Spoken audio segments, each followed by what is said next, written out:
Good morning बच्चों। आज हम गणित कक्षा 8 का चैप्टर पढ़ेंगे समीकरण।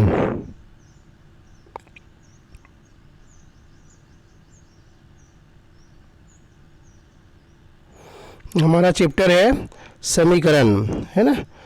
तो ये जो समीकरण है उसमें हम पढ़ेंगे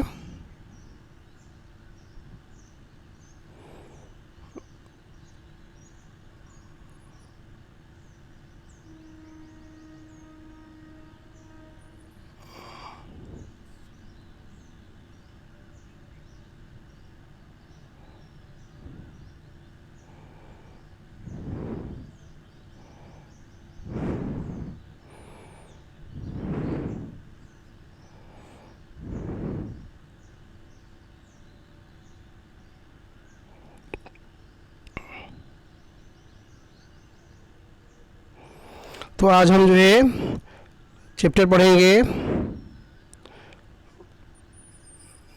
अध्याय 11, है ना। हम पढ़ेंगे अध्याय 12 समीकरण, कक्षा 8वीं का ये अध्याय है। तो इसके अंतर्गत हम जो है आज शब्दों के रूप में जो दिया गया समीकरण है उसको हल करेंगे।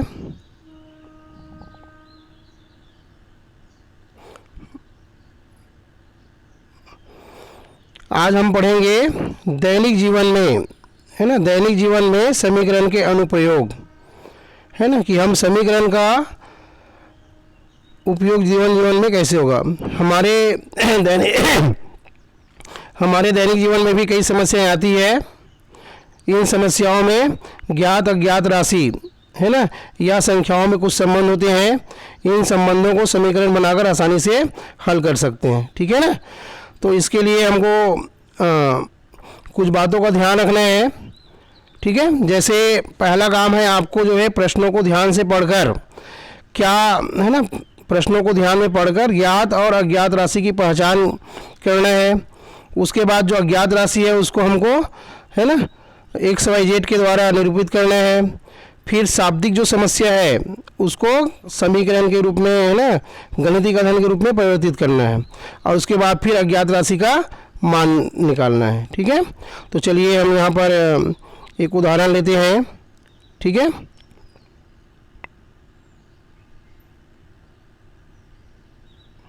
जैसे हमारे पास एक उदाहरण है, उदाहरण 7, जैसे कि आप स्क्रीन पर देख पा रहे हैं। 2 अंकीय संख्या के दोनों अंकों का योग 12 है। अंकों को उलटने से प्राप्त नवीन संख्या मूल संख्या से 18 अधिक हो जाती है, तो मूल संख्या ज्ञात कीजिए। हमको जो है यहाँ पर एक संख्या ज्ञात करना है, ठीक है। प्रश्न में दिया है 2 अंकीय संख्या के दोनों अंकों का योग 12 है, ठीक है। तो 2 अंक माना क्या है, एक इकाई होता है, एक दहाई होगा। तो हम मान लेते हैं कि इकाई का अंक 1 है। अब प्रश्न में क्या दिया है कि दोनों अंकों का योग क्या है, 12 है। तो आपने जैसे इकाई को 1 माना तो दहाई क्या हो जाएगा, क्या दिया प्रश्न में, इकाई और दहाई अंकों का योग 12 है ना। तो 1 इकाई अंक 1 माने दहाई 12 है ना।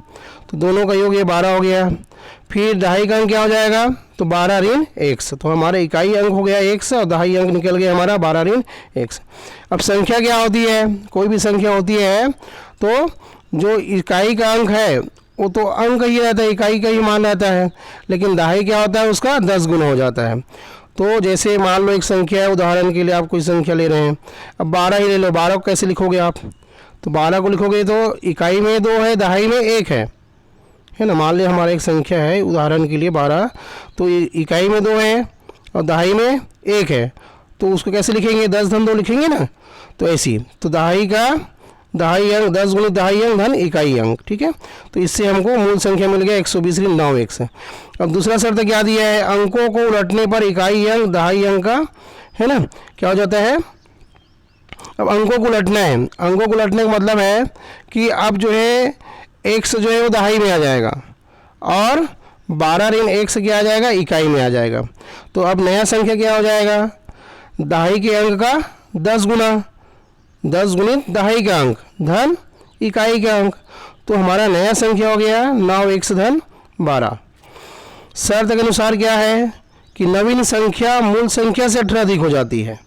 मतलब ये है कि नवीन संख्या माने 9x धन 12, ये क्या होता है मूल संख्या। तो मूल संख्या कितना निकला था 120 ऋण 9x, तो उससे 18 अधिक है तो धन 18। तो इस प्रकार से ये समीकरण यहाँ पे ये जुड़ेगा। ठीक है, अब हम क्या करेंगे, समीकरण हल करने के लिए क्या करते हैं कि जो चर राशि वाले पद है उसको एक तरफ ले जाते हैं बाईं ओर बायां पक्ष में, और अचर को एक तरफ, और इस प्रकार हम जो है क्या करेंगे x का मान निकालेंगे। ठीक है, तो यहाँ पर 9x इधर आया माइनस था तो प्लस हो गया, 9 9 18x, और 138 में इधर बाएं पक्ष में 12 था वो दाहिना पक्ष में चला गया और पक्षांतर करने पर, और इस प्रकार से हमको x का मान मिला। और जैसा कि हमने संख्या को माना था कि x क्या है,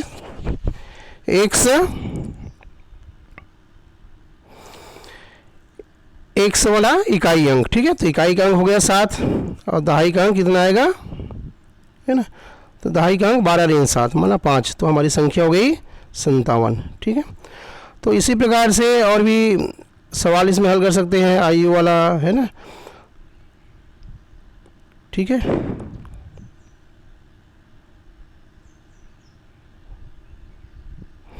तो ये सवाल बनाएंगे। ठीक है, अगली क्लास में। ओके।